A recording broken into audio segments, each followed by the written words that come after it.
Autre chantier, celui de Frontignan, le plus important de dépollution en France. Depuis 1 an et demi, la société Esso procède à l'évacuation et au traitement des terres polluées de la raffinerie. Cela devrait encore durer 3 ans et demi.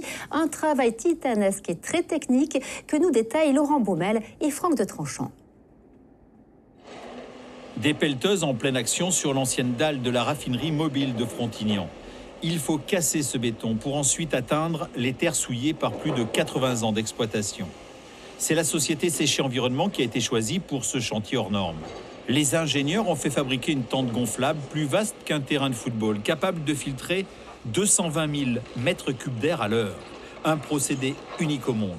Mais régulièrement, il faut déplacer ce barnum de 53 tonnes. Cette tente, elle permet de couvrir les zones d'excavation qui sont réalisées pour la réhabilitation du site.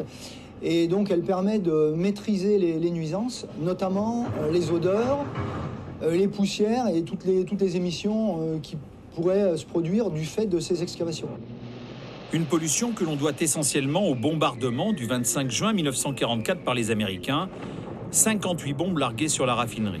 Les hydrocarbures ont imprégné les 11 hectares à tout jamais. Reconstruite après-guerre, elle va fonctionner jusqu'en 1986.